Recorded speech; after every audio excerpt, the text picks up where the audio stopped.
위기의 시대에 소망으로 새해를 맞이하라 라는 제목으로 말씀을 증거합니다. 우리 연말하고 연시에 좀 특별한 시간들이기 때문에 특별한 설교를 하기 위해서 시편을 함께 보도록 하겠습니다. 지난해 12월부터 이 한 달은 계엄 상황을 시작으로 대통령 탄핵과 갈등으로 인해서 정치적으로 매우 심각하고 혼란스러운 상황입니다. 또 경제적으로도 환율이 치솟고 주식이 폭락하면서 물가가 요동치고 막 여기저기 막 경고등이 들어오는 상당히 우리를 위축되게 하는 그런 상황입니다. 거기에다가 더 엎친 데 덮친 격으로 무한공항 제주항공기 참사는 많은 사람들의 마음을 불안과 슬픔에 빠지도록 했습니다. 국가적으로 재난에 가까운 집단 우울감과 불안감을 가져왔습니다. 그래서 올 한 해의 시작은 다른 해와 다르게 거대한 어둠이 둘러싸여 있는 상태에서 한 해를 시작하는 그런 느낌이 듭니다.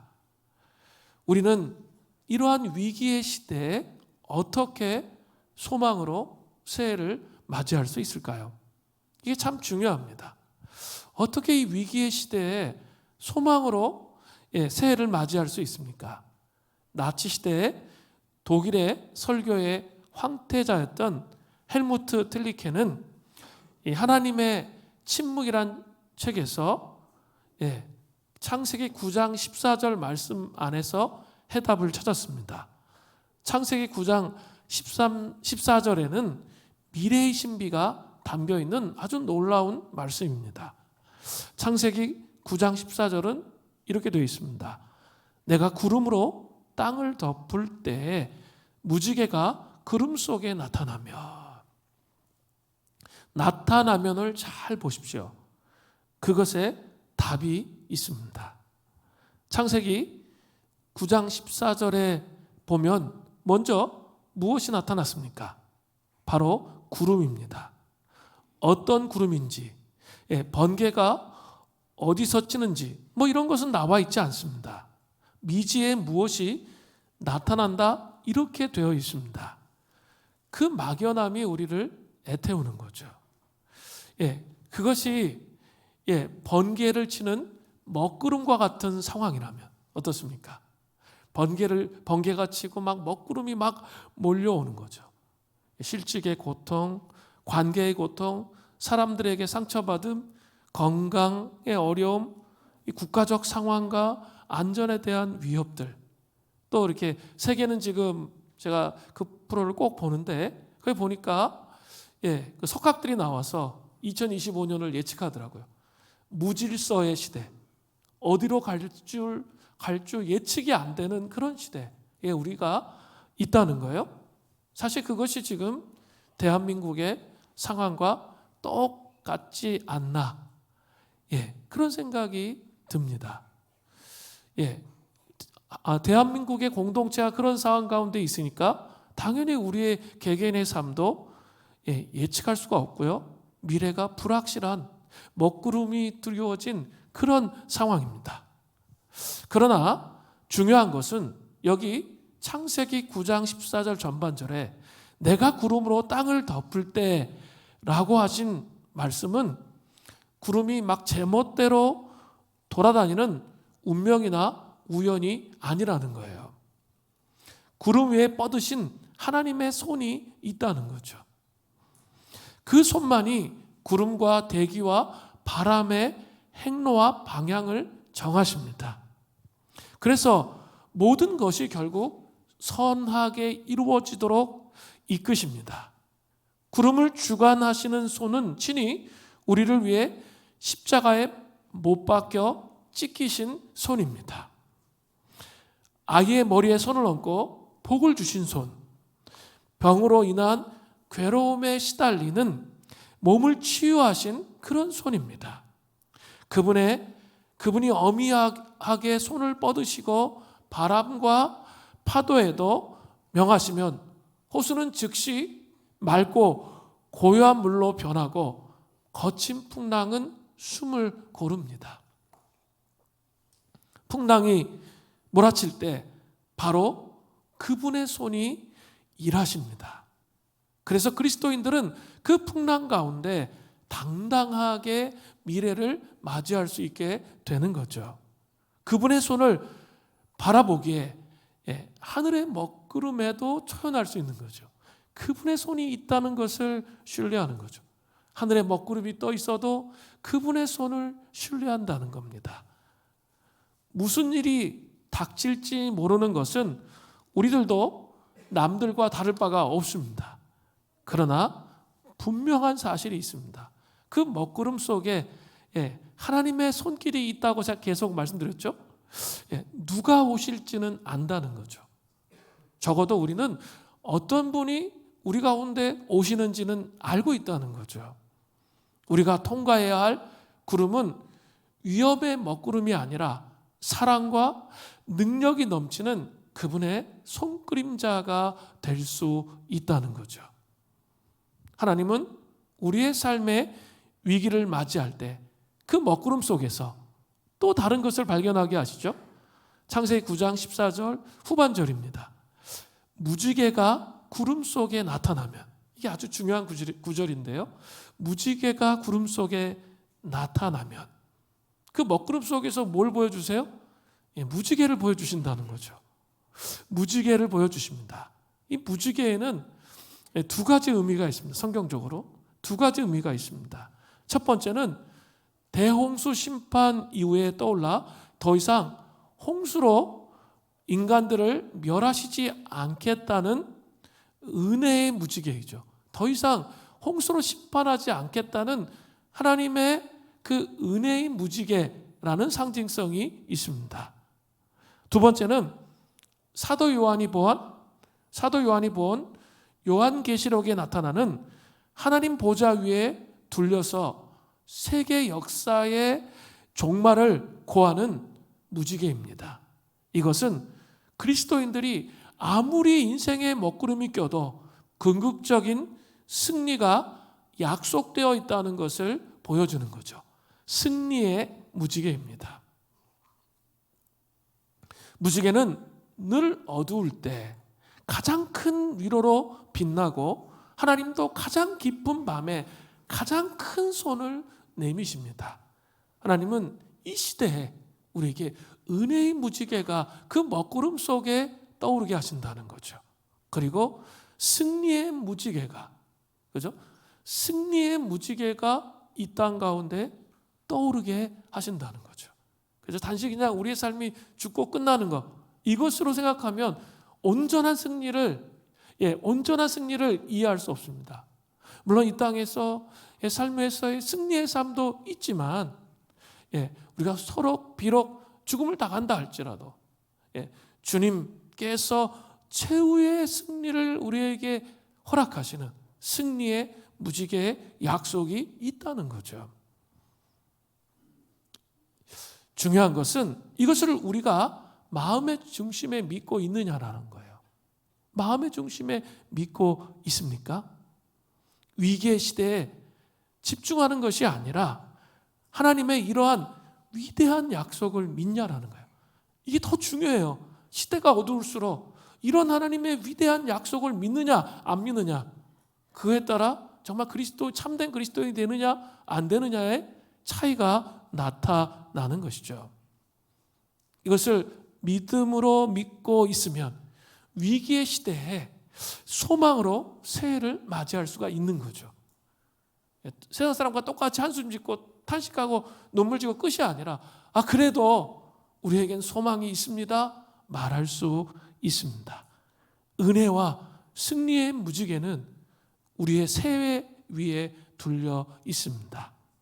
그분은 우리 시대에 기적을 준비해 두고 우리를 위해 기다리신다는 거죠. 여러분, 이런 소망을 갖고 계신가요? 오늘 본문 시편 28편은 다윗의 시입니다. 다윗은 인생의 최대 위기를 본문에서 겪습니다. 그렇지만 하나님 앞에 나아가 그 위기를 극복합니다.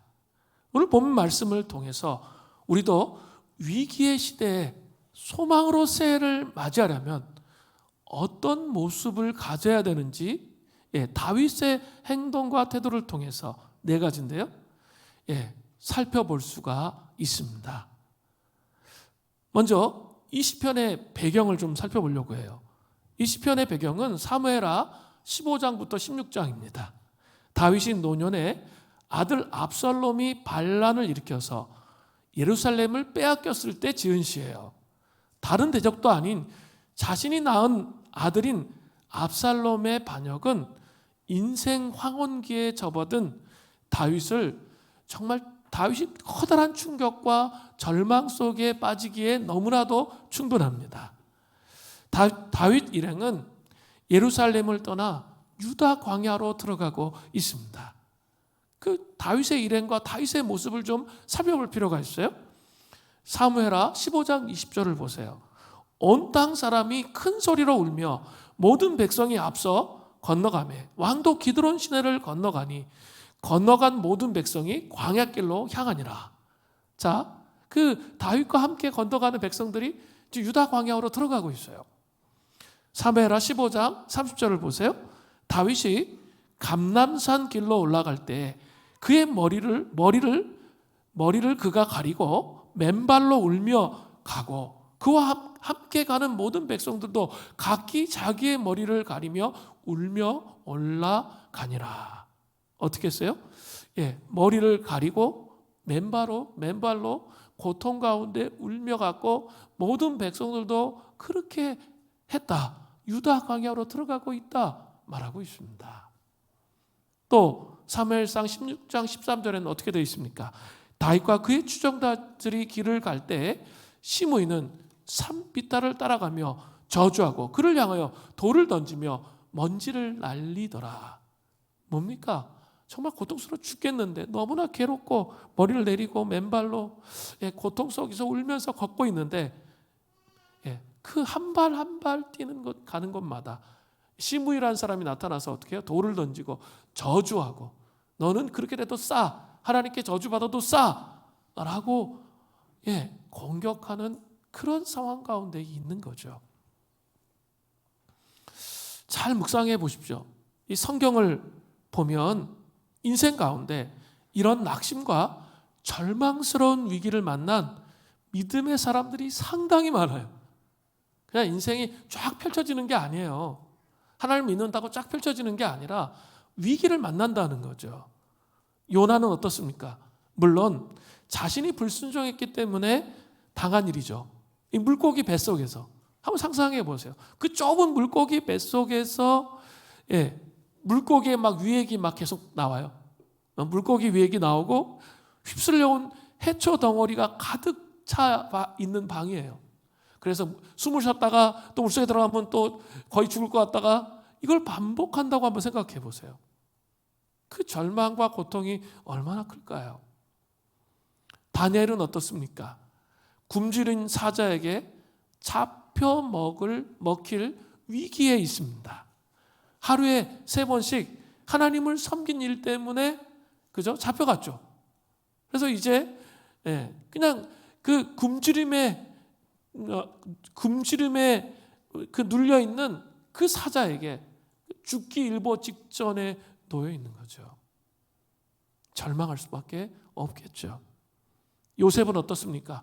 형제들의 시기로 뜨거운 사막의 구덩이 속에 빠져서 앞으로 어떻게 될지 알지 못하는 위기가 왔습니다. 애굽의 노예로 팔려가요. 그리고 계속 어려운 일들을 겪습니다. 낙심과 침체가 될 수 있는 충분한 상황이 그 앞에 있었습니다. 다윗은 인생의 노년에 심각한 먹구름을 만난 거죠. 우리도 올해의 시작에 커다란 먹구름을 만나게 되었습니다. 이런 위기의 시대에 어떻게 다윗은 소망으로 나아갈 수 있을까요? 우리는 어떻게 소망으로 새해를 맞이할 수 있을까요? 어떻게 은혜의 또 승리의 무지개를 붙잡는 마음의 중심에 그것을 붙잡을 수 있을까요? 첫 번째는 무엇보다 부르짖어 기도해야 합니다. 다윗은 이러한 절망과 낙심의 상황 가운데 먼저 한 일이 있습니다. 시편 28편 1절부터 2절입니다. 여호와여, 내가 주께 부르짖으오니 나의 반석이여, 내게 귀를 막지 마소서. 주께서 내게 잠잠하시면 내가 무덤에 내려가는 자와 같을까 하나이다. 내가 주의 지성소를 향하여 나의 손을 들고 주께 부르짖을 때에 나의 간구하는 소리를 들으소서. 자, 1절, 2절에 반복적으로 나오는 구절이 있죠. 그 중요한 단어가 뭐예요? 주께 부르짖다입니다. 다윗은 1절에 어떠한 상황 가운데 부르짖고 있습니까? 하나님께서 귀를 막고 잠잠하신 것 같은 그런 상황이에요. 그때 느낌은 어떨까요? 내가 무덤에 내려가는 자 같다는 거죠. 지옥과 같다는 거죠. 지옥과 같은 그 고통이 있다는 거죠. 하나님 살아계시는 거 내가 분명히 알아. 아는데 지금 하나님이 나에게 등을 돌리시고 나에게 아무 일도 하시지 않는 것처럼 느껴지는 것이죠. 사랑하는 성도 여러분, 기도의 응답이 더뎌서 이렇게 고통스럽게 여러분 부르짖어 보신 적이 있으십니까? 우리는 인생의 먹구름 속에서 이러한 기도를 할 수 있게 됩니다. 리차드 포스터가 기도에서 특별히 버림받은 자의 기도라는 내용이 나오는데 거기에서 한 기도죠. 하나님, 제가 주님이 살아계신 거 정말 알아요. 지금까지 살아온 거 하나님의 은혜인 거 제 경험을 통해서 알고 있습니다. 그러나 주님, 저희 지금 상황은 좌로나 우로나 앞으로나 뒤로나 하늘을 바라봐도 땅을 바라봐도 저는 갈 곳이 없습니다. 주님, 제가 어떻게 해야 합니까? 라고 고백하는 고백을 버림받은 자의 기도라고 하는 거예요. 그 기도를 누가 하고 있어요? 다윗이 하고 있는 것이죠. 다윗은 아들 압살롬으로 인해 피를 토하듯이 불안과 두려움 속에서 기도하고 있습니다. 이때 기도 소리나 제대로 나올까요? 부르짖는 기도도 있죠. 이렇게 자기 안에 몰두하지 않아야 소리가 나오는 거지. 막 너무 힘든 상황이 돼요. 그러면 부르짖으러 제가 아무리 금요심에 하기 때마다 부르짖어 기도해서요. 안 되는 사람들이 있어요. 왜 안 될까요? 그거는 이제 자기 영성이 뛰어나서 침묵 기도를 하고 있는 게 아니에요. 그게 아니라 삶의 정황과 무게에 눌리면 있죠. 소리가 안 나와요. 저도 마찬가지예요. 기도하기가 싫고요. 소리가 안 나와. 너무 눌려가지고 소리가 안 나오고요. 탄식과 한숨만 나오는 거죠. 그러나 그때에도 하나님께 나아가 의지적이라도 기도하기 시작해야 합니다.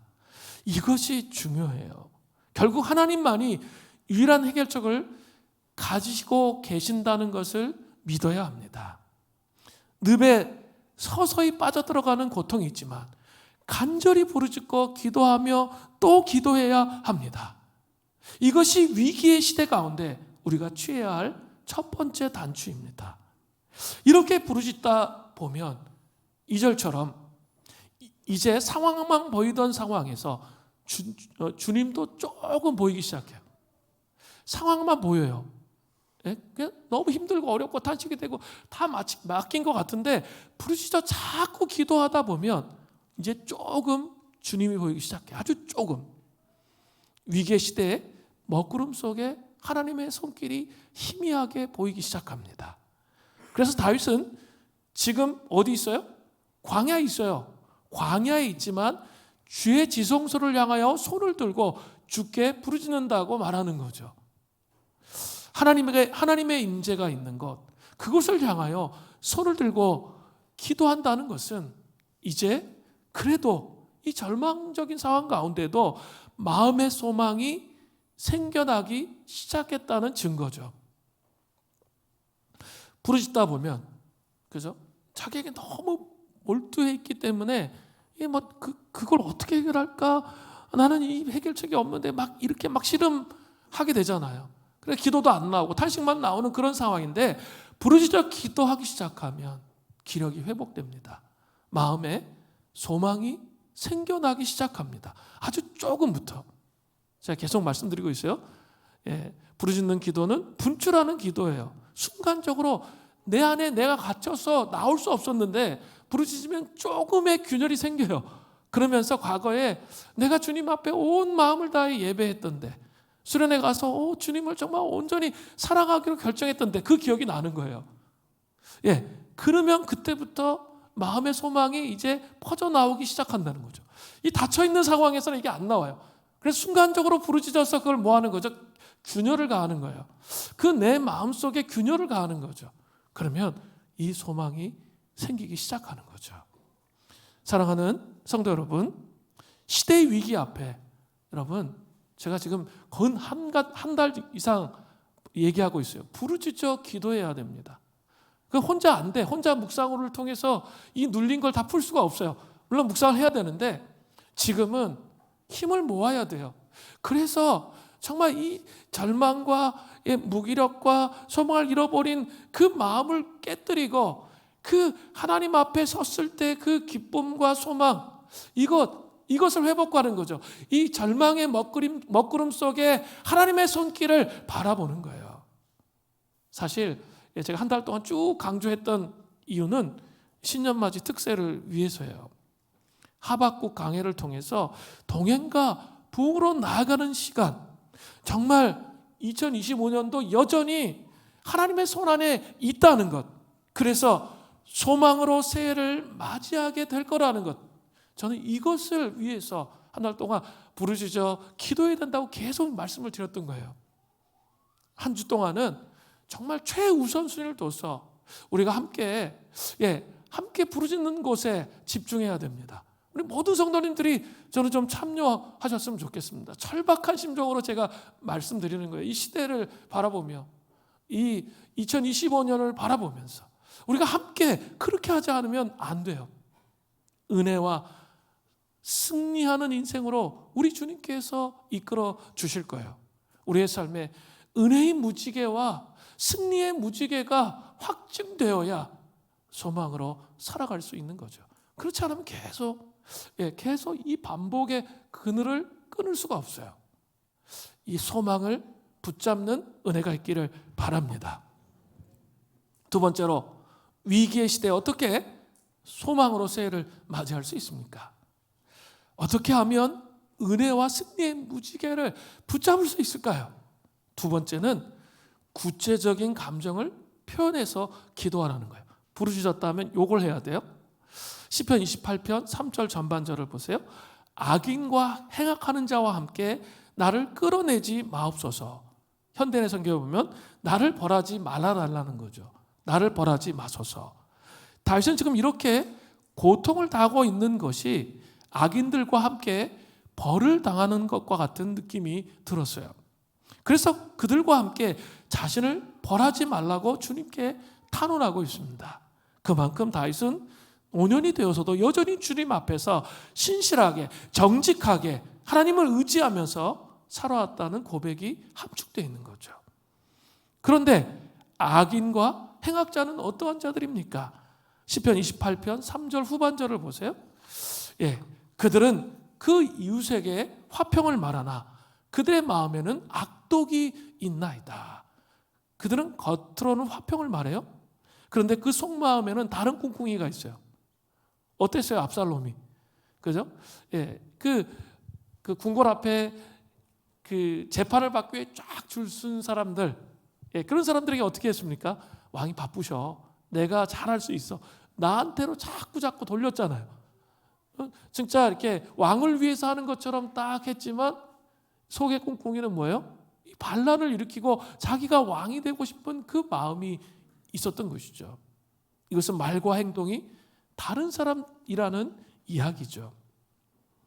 이러한 악인과 행악자들을 어떻게 해주시기를 다윗이 기도합니까? 시편 28편 4절을 보세요. 그들이 하는 일과 그들의 행위가 악한 대로 갚으시며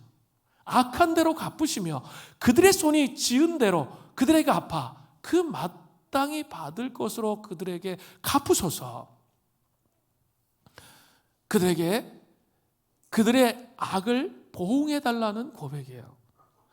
5절은 한 발 더 나아가서 하나님의 속성을 의지해서 그들에게 심판을 하실 것을 선언해요. 자 보세요. 시편 28편 5절. 그들은 여호와께서 행하신 일과 오른손으로 지은 것을 생각지 아니하므로. 다윗이 왕에 오른 거, 그 하나님의 주권에 의해서 오른 거잖아요. 그걸 전혀 생각하지 않는다는 거죠. 여호와께서 그들을 파괴하고 건설하지 아니하시리로다.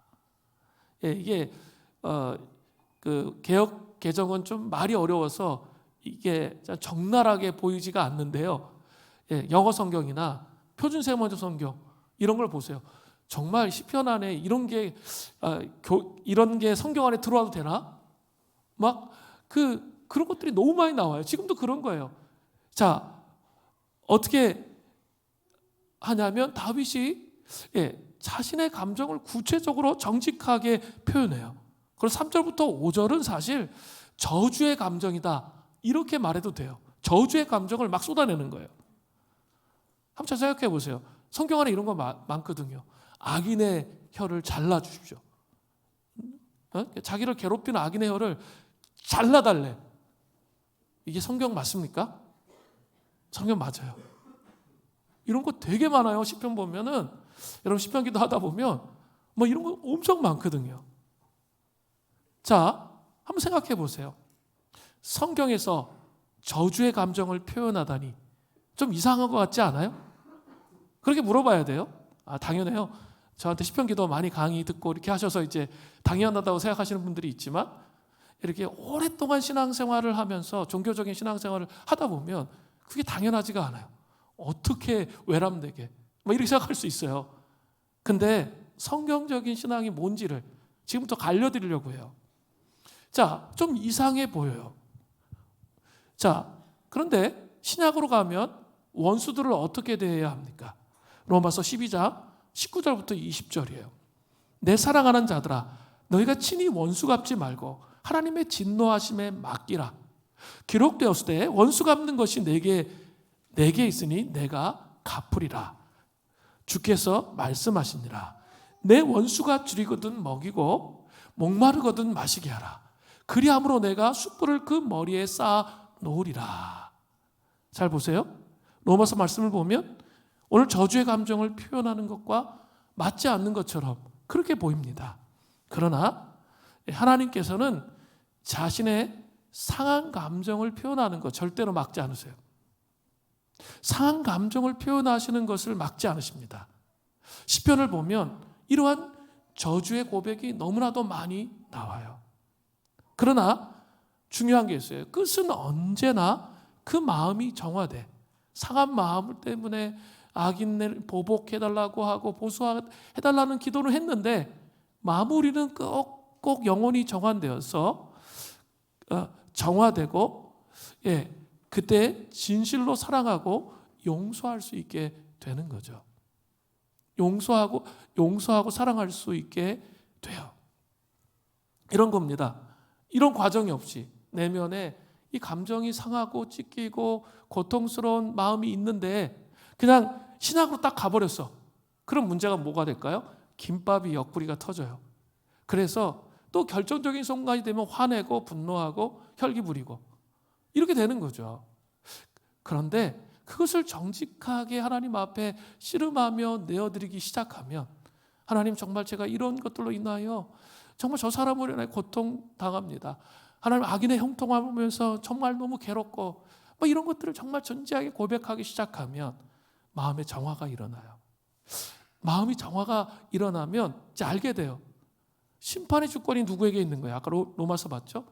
우리에게 있지 않아요. 누구에게 있는 거죠? 하나님께 있게 되는 거죠. 그 심판의 주권을 하나님께 맡길 수 있어야 돼요.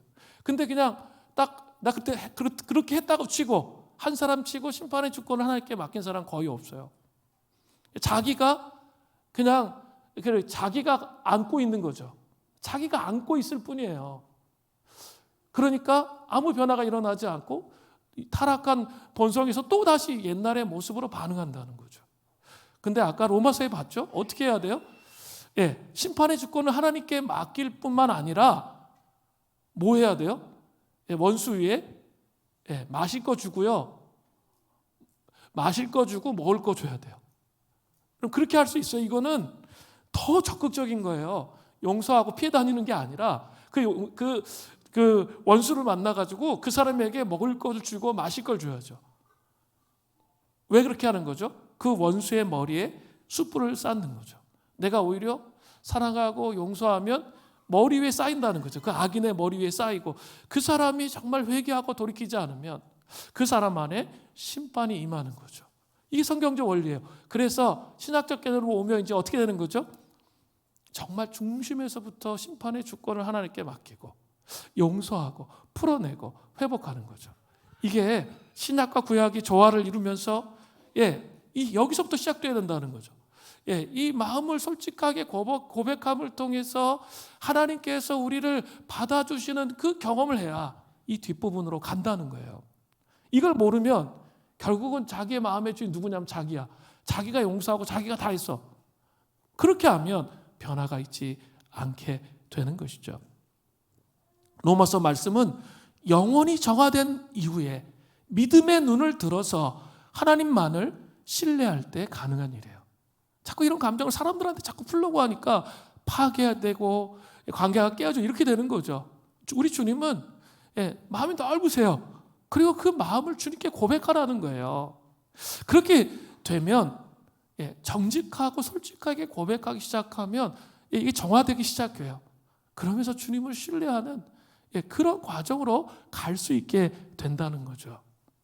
여러분 잘 아셔야 돼요. 용서 문제와 관련돼서 저는 용서하지 않겠습니다. 그건 뭘까요? 잘못된 거예요. 그건 결단한 거예요. 그건 영이 묶여버린 거예요. 그것과 주님, 저는 저 사람을 정말 용서하고 싶은데 용서가 안 돼요. 그것은 뭐예요? 감정의 고백이에요. 큰 차이가 있어요. 용서하지 못하겠으니까 어떻게 해야 돼요? 매일매일 기도 자리에 앉아 있으면 돼요. 그 용서 될 때까지. 그러다 보면 서서히 마음이 정화되기 시작해요. 하나님 앞에 괴로움의 눈물을 흘리면서 내가 내 감정의 주인이 될 것인가, 하나님이 내 마음의 주인이 되실 건가, 이 싸움을 싸우는 거거든요. 그래서 기도의 자리에 앉아야 되는 거예요. 될 때까지. 사람들한테 얘기하면 해서 될 문제가 아니고 먼저 1차적으로 기도의 자리에 앉아서 이 싸움을 하셔야 돼요. 그래야 용서할 수 있습니다. 지금 정치적으로 너무나 어수선한 상황입니다.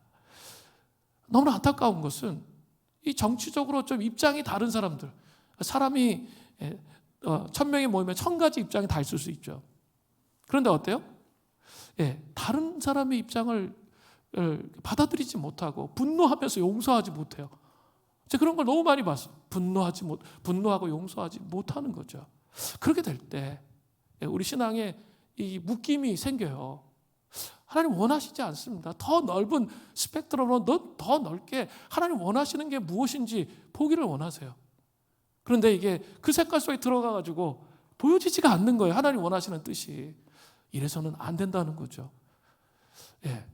저는 자나우를 얘기하고 싶지 않아요.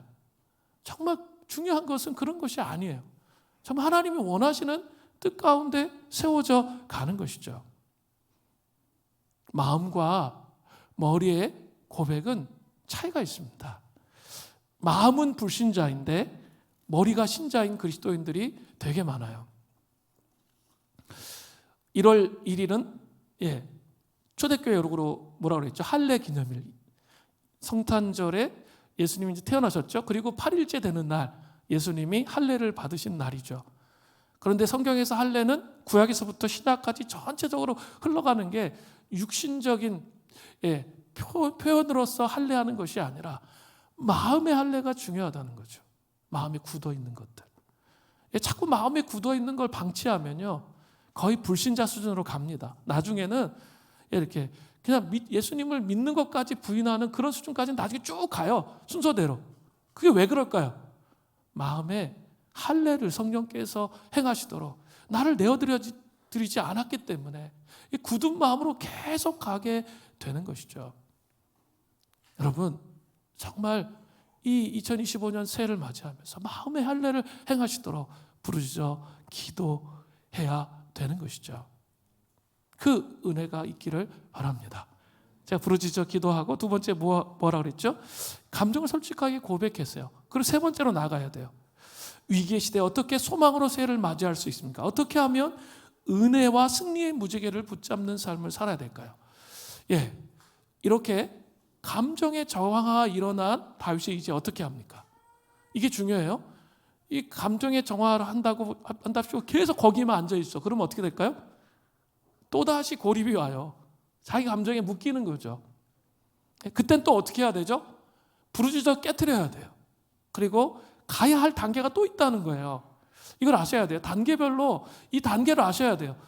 가야 할 단계가 있어요. 그건 뭘까요? 세 번째죠. 이 씨름을 하고 정직하게 고백한 다음에 반드시 시편의 기자들처럼 눈을 들어 하나님께 고정된 기도를 해야 되는 거예요. 그렇다면 어떻게 눈을 들어서 하나님께 고정시키는 기도를 할 수 있습니까? 이게 문제죠. 두 가지가 나오고 있어요. 첫 번째는 간구하는 소리를 들으신다는 확신이에요. 시편 28편 6절을 보세요. 여호와를 찬송하며 내 간구하는 소리를 들으심이로다. 다윗은 원수에게서 눈을 떼고 하나님을 주시하면서 기도의 응답을 주실 주님을 확신했습니다. 2절에 나의 간구하는 소리 들으소서. 그때는 자기 안에 갇혀서 막 부르짖는 거죠. 그것과 6절에 내 간구하는 소리 들으심이로다. 이것은 커다란 차이가 있는 거예요. 커다란 차이가 있습니다. 6절은 확신에 찬 기도예요. 어떻게 확신할 수 있죠? 히브리서 7장 25절에 이런 말씀이 나와요. 그러므로 자기를 힘입어 하나님께 나아가는 자들은 온전히 구원하실 수 있으니 이는 그가 항상 살아계셔서 그들을 위하여 간구하심이라. 뭐요? 하늘 보좌에서 예수님께서 뭐요? 우리가 정말 이 땅에서 탄원하고 간구하고 씨름하면 주님께서 하늘 보좌에서 하나님께 간구하고 간구하고 계신다는 거죠. 여러분 이거 믿으세요? 안 믿으세요 별로? 이거 믿으세요? 이거 되게 중요해요. 우리의 간구를 우리의 탄원을 예수님께서 들으시고 하나님께 탄원하고 계신다는 거죠. 이 확신이 우리의 마음속에 있어야 돼요. 무작정 기도해서는 안 됩니다. 그 확신이 우리에게 있어야 돼요. 그런데 확신이 있다고 해서 금방 그 일이 이루어질까요? 성경 안에서 보면 그렇지가 않아요. 대부분 다 그렇지가 않아. 출애굽기 2장 23절을 보세요. 여러 해 후에 애굽 왕은 죽었고 이스라엘 자손은 고된 노동으로 말미암아 탄식하며 부르짖으니 그 고된 노동으로 말미암아 부르짖는 소리가 하나님께 상달된지라. 이스라엘 백성들이 애굽 사람들의 핍박으로 고된 노동을 하게 되었습니다. 그래서 하나님께 탄식하며 부르짖었습니다. 그래서 그 부르짖는 소리가 하나님께 상달되었다고 말하고 있죠. 그런데 곧바로 애굽의 노예 상태에서 해방되었습니까? 그렇지 않습니다. 무려 출애굽기 12장까지 가잖아요. 2장에 부르짖었는데 12장에 가서 응답하셔요. 그 애굽의 노예 상태에서 빠져나올 수 있었습니다. 모세를 부르시고 10가지의 애굽의 그 재앙을 내리신 후에야 빠져나올 수 있었다는 거죠. 간구한 것을 응답하신다는 확신을 가지고 지속적으로 기도할 때만이 하나님께 눈을 고정할 수 있습니다. 민족을 위해 소망으로 기도하려면 딱 그게 있어야 돼요. 눈이 하나님께 고정되어 있어야 돼요. 우리의 탄식이 하늘 보좌에서 예수 그리스도께서 하나님께로 올려드리고 있다는 이 확신이 있어야 된다는 거죠. 그러나 안타까운 것은 너무나도 조급한 마음으로 반응하는 사람들이 너무 많습니다. 결코 조급하면 안 됩니다. 저에게 선포하는 거예요. 조급하면 안 됩니다. 하나님을 바라봐야 돼요. 이 조급함이 영성 생활의 치명타가 되는 거예요. 제가 참 너무 조급한 삶을 많이 살았기 때문에 아는 거죠. 그것이 치명타가 돼요. 자꾸 하나님을 도와드리려고 해. 그러면 그게 뭘까요? 그게 인본주의인 거예요. 하나님 때까지 기다려야 되는데 못하는 거예요. 히브리서 11장 6절을 보세요. 믿음이 없이는 하나님을 기쁘시게 못하나니 하나님께 나아가는 자는 반드시 그가 계신 것과 또한 그가 자기를 찾는 자들에게 상 주시는 이심을 믿어야 할지니라. 뭐예요? 믿음이 없이는 하나님을 기쁘시게 할 수가 없어요. 하나님께 나아가는 자는 반드시 하나님이 계신 것, 그걸 믿어야 된다는 거예요. 그리고 그가 자기를 찾는 자들에게 상을 주신다는 거죠. 최고의 것, 최선의 것을 주신다는 것을 믿는 것. 그렇게 할 때에 눈을 들어 하나님께 고정된 삶을 살 수 있다는 거죠. 두 번째로 주님이 어떤 분이신지를 묵상함을 통해서입니다. 시편 28편 7절부터 8절을 보세요. 여호와는 나의 힘과 나의 방패이시니 내 마음이 그를 의지하여 도움을 얻었도다. 그러므로 내 마음이 크게 기뻐하여 내 노래로 그를 찬송하리로다. 여호와는 그들의 힘이시여 그의 기름 부음 받은 자들의 구원의 요새시로다. 7절 8절에 나의 힘, 나의 방패, 구원의 요새라는 단어가 대단히 중요해요. 다윗은 자신의 일생을 통해 하나님께서 위기 가운데 도와주셔서 극적 승리를 이끌었던 때가 한두 번이 아니었습니다. 그렇기 때문에 다윗은 그분을 깊이 묵상했습니다. 그분을 깊이 묵상하면서 저절로 우리 마음에 그분을 깊이 묵상한다면 저절로 우리 마음속에 기쁨과 찬송이 넘치게 되는 것이죠. 그래서 다윗은 크게 기뻐하며 내 노래로 하나님을 찬송하겠다라고 고백하는 거죠. 아직 기도에 응답되지 않은 상황이지만 기쁨과 찬송이 마음속에 가득합니다. 그렇게 되면 승리할 수 있습니다.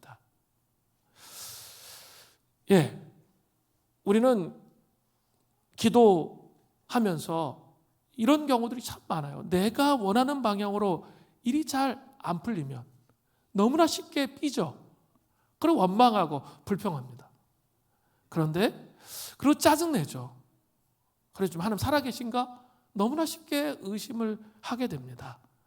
그런데 여러분 말씀 묵상을 계속해 가시고 씨름하시면 뭘 믿게 되죠? 주님의 경륜을 믿게 돼요. 주님이 어떻게 일하시는지 일하는 방식을 믿게 돼요. 그러면 쉽게 그런 것 가운데 빠지지 않게 돼요. 일희일비하지 않게 된다는 거죠. 그렇게 되면 그 상황 속에서도 주님을 찬양할 수 있어요. 그러면 승리하는 길로 나아갈 수 있게 되는 것이죠. 이제 다윗은 자기와 함께 있었던 모든 백성에게 8절에 여호와는 그들의 힘이시여 그의 기름 부음 받은 자의 구원의 요새이시로다라고 고백합니다. 하나님에 대한 신뢰를 모든 백성에게 이제 전염시키는 거죠.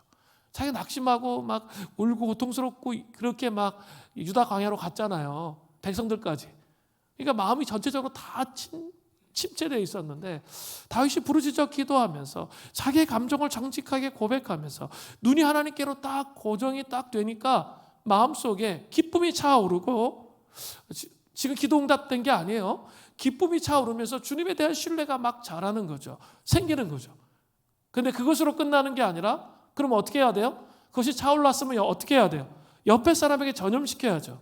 이 침체에 빠져 있는 이 사람들이 깨어날 수 있도록 전염시키는 거죠. 그 사람들도 하나님께 고정될 수 있도록 전염시켜야죠.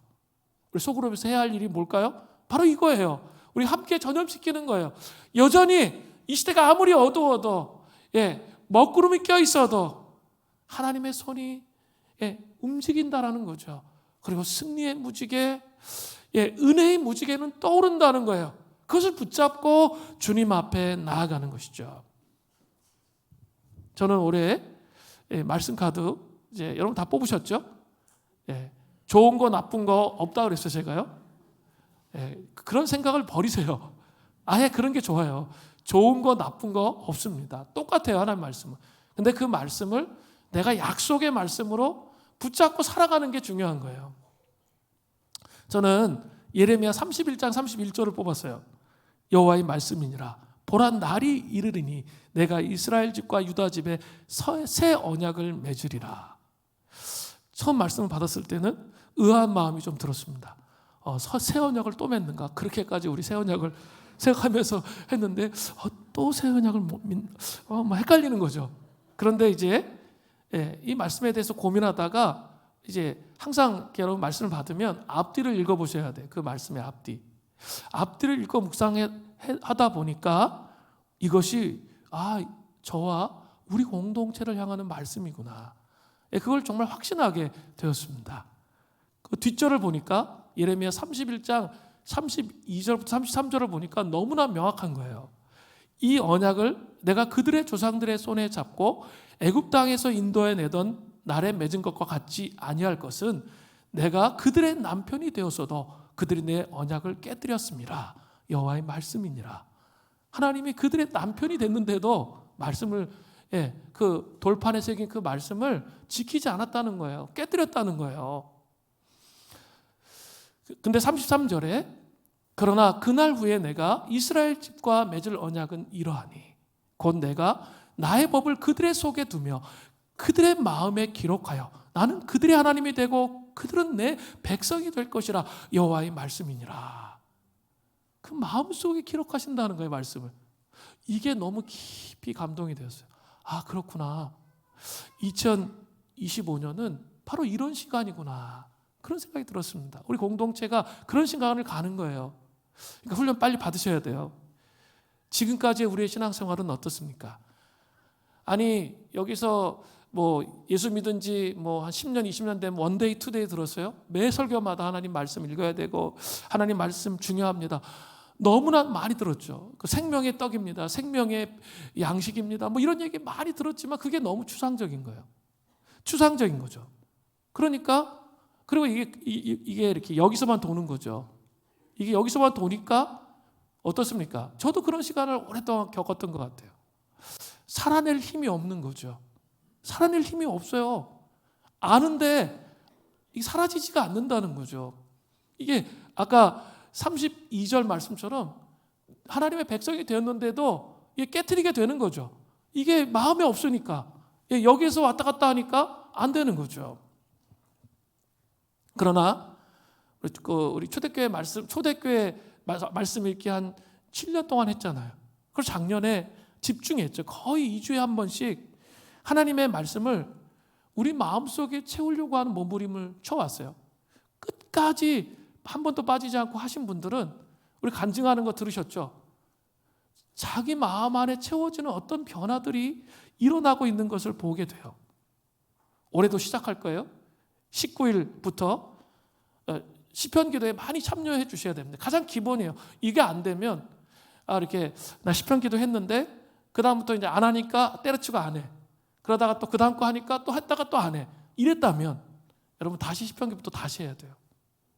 이게 자꾸 쌓이다 보면 그게 습관이 돼요. 그래서 그냥 하게 돼요. 이 단계에 갔다면 이제 안 하셔도 돼요. 그런데 아직 그런 단계가 아니시면 같이 훈련해야만 되는 거예요. 내 죄된 본성을 이길 힘이 없어. 아직 다 머리에 있는 거예요. 여기에 있으니까 이게 살아낼 힘이 없어. 말씀을 살아낼 힘이 안 생기는 거예요. 그래서 맨날 싸우는 거죠. 맨날 갈등이 있고 어려움이 있고 나의 삶의 문제에서 하나님의 경륜을 발견할 수가 없는 거예요. 하나님의 비전을 발견할 수가 없는 거예요. 그래서 어떻게 해야 돼요? 혼자 못하니까 같이 하는 거죠. 같이 카톡에 올려가지고 씨름하고 또 듣고 얘기하고 우리 계속 하니까 귀찮아도 하잖아요. 또 자꾸. 그러다 보면 어떻게 되죠? 내 마음이 바뀌어요. 막 바뀌게 되고 계속 말씀을 채우는 훈련을 하게 돼요. 그렇게 되면 드디어 성령님의 도우심으로 하나님의 율법이 우리 마음속에 채워진다는 게 무엇인지 인식하게 돼요. 많은 분들이 자기 삶의 변화를 겪으면서 그걸 인식하기 시작했어요. 근데 하루아침에 됐습니까? 절대 하루아침에 되지 않습니다. 근데 우리는 너무 쉽게 하루아침에 뭔가 왕창 변하기를 원하세요. 그렇게 하면 안 돼요. 하루아침에 왕창 변하더라도 또 옛날로 돌아가. 성령 체험하고 하나님 경험해도 또 옛날로 돌아가요. 왜냐하면 내면에 본질이 안 바뀌었는데 그게 옛날로 돌아가지 안 돌아갈 것 같아요? 그 성령 체험하는 것은 하나님이 살아계시다는 것을 경험하게 하시는 거예요.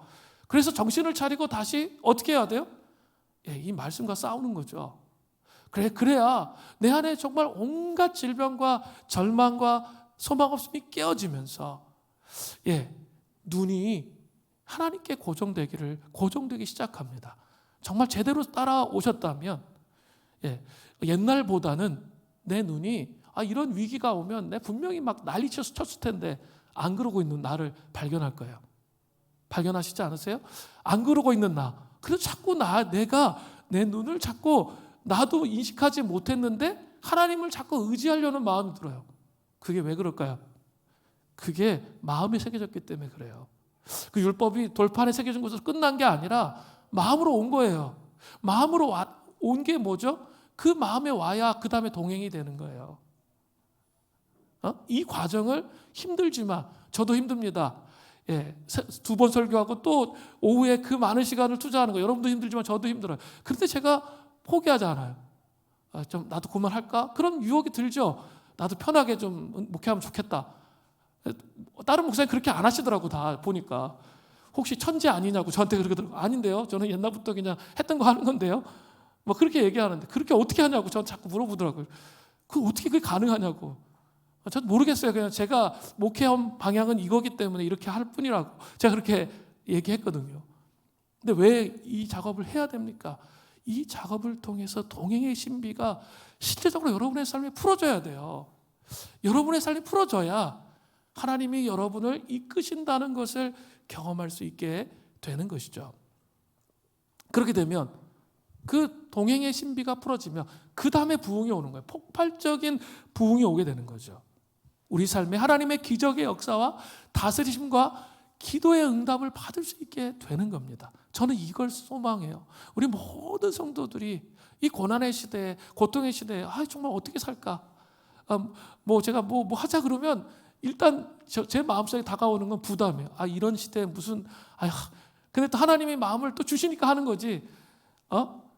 정말 우리 성도들이 얼마나 힘들까, 어려울까 이 생각을 하거든요, 늘. 그래서 말 못하는 게 정말 많아요.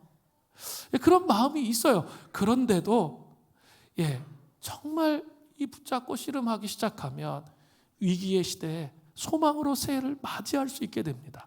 은혜와 승리의 무지개를 바라볼 수 있도록 되게 된다는 거죠. 이 은혜가 우리에게 있어야 돼요.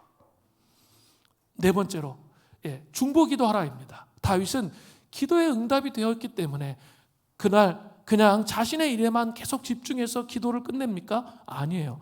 시편 28편 9절을 보세요. 주의 백성을 구원하시며 주의 산업에 복을 주시며 또 그들의 목자가 되시어 영영토록 그들을 인도하소서. 다윗은 이제 더 적극적으로 자신의 위기 상황 가운데도 하나님의 백성들을 위해서 기도해요. 응답 아직 안 받았다고 그랬죠? 주의 백성을 구원해 주시고 그들에게 복을 주시며 그들의 목자가 되어서 영원히 인도하여 주시옵소서.